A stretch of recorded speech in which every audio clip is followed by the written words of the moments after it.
Welcome to the debate. Today, we're tackling something, well, really central to modern life. It's this growing tension, this almost philosophical split between pushing hard all the time and needing to step back. We're looking at hustle culture and self-care culture, not just as buzzwords, but as these sort of default settings we have for getting through today's world. Right, exactly. And these aren't just abstract ideas. They really shape how we use our time, how we feel about our own worth, even how we survive financially. So the core question we need to dig into is this. When it comes down to it, is hustle culture or self-care culture the more effective, the better default mindset for navigating modern life? I'm going to argue that proactive, strategic striving, let's call it strategic hustle culture, is frankly necessary. Look, the economic reality we're in, with all the competition, the rising costs, it just demands a default of sustained, focused effort for survival and making any kind of progress. And I'll be taking the other side. I think given how widespread burnout is, it's everywhere, and the pressures of overwork are just systemic now. The default has to be what I'd call genuine self-care.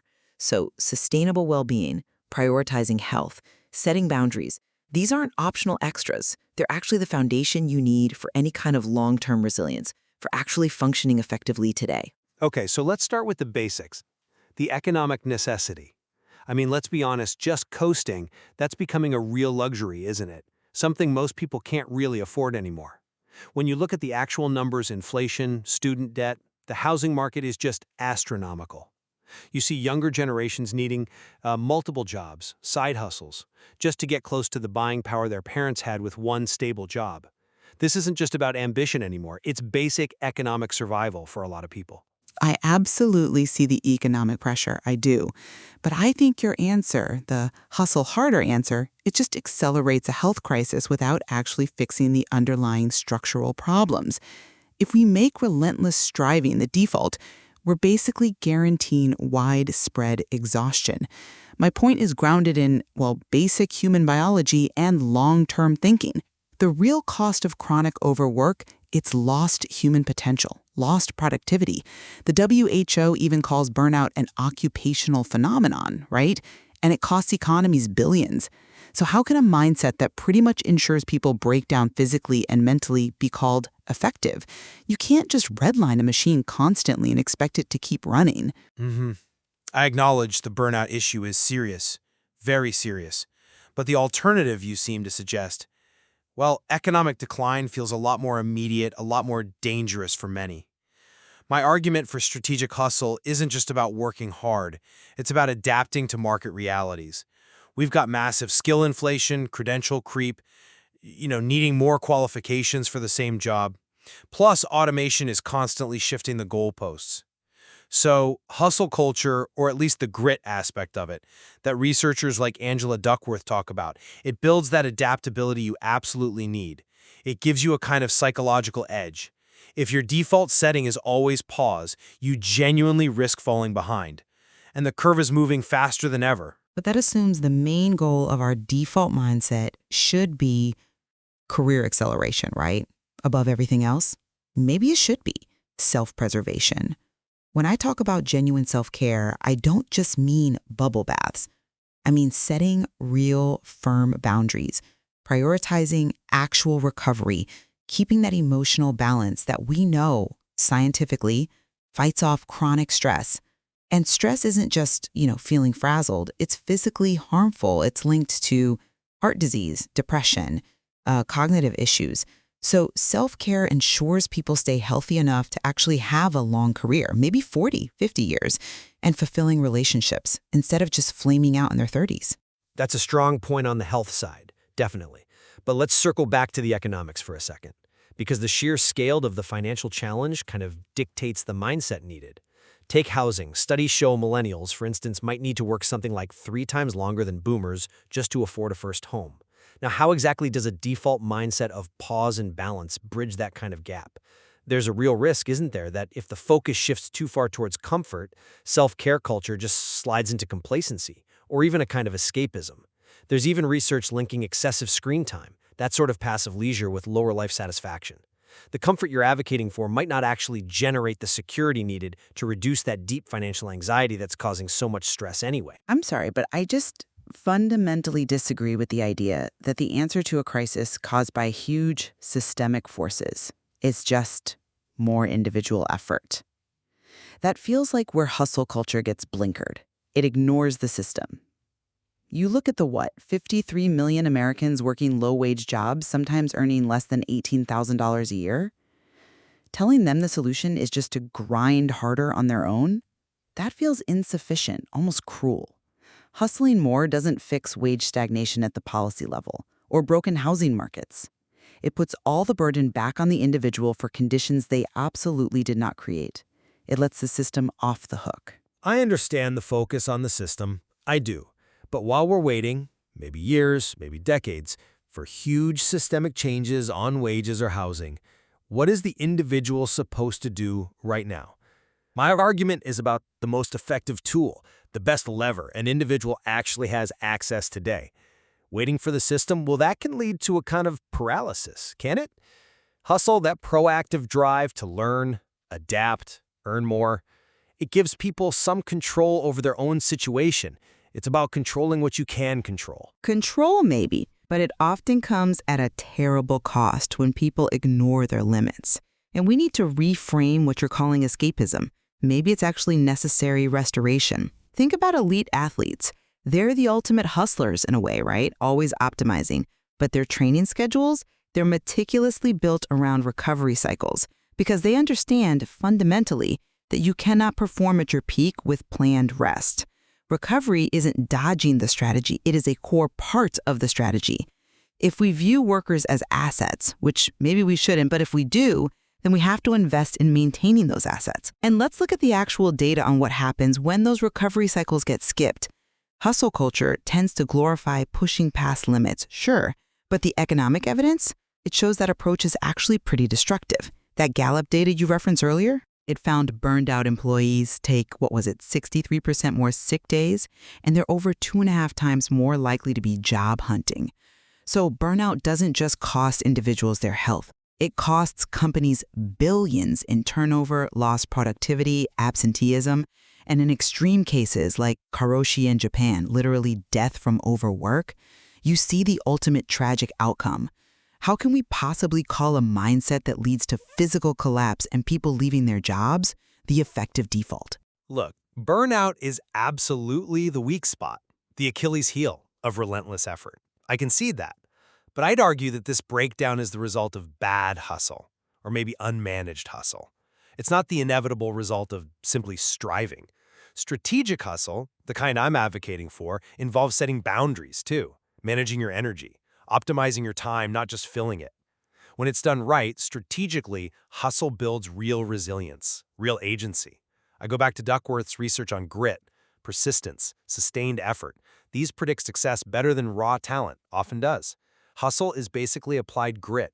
It helps turn that external economic pressure into internal confidence, a feeling of empowerment. It's that feeling of, okay, even if this doesn't work out, I can learn, I can adapt, I can try something else.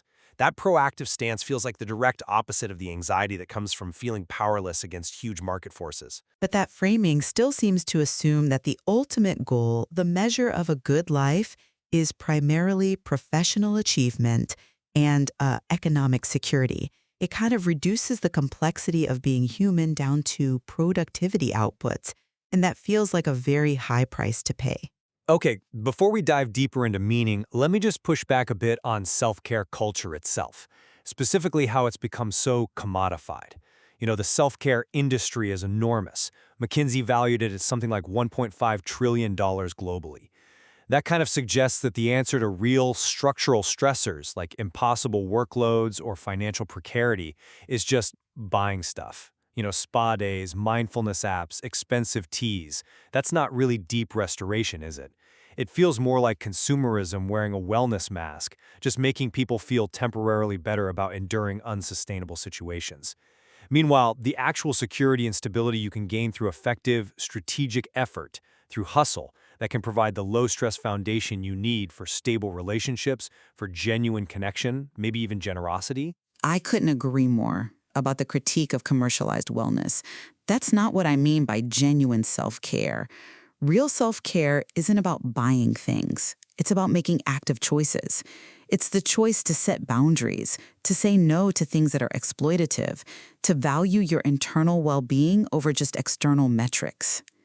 But that security you mentioned, it often comes at a human cost. Which brings us right back to meaning. You look at that huge Harvard study, the one that followed people for 80 years.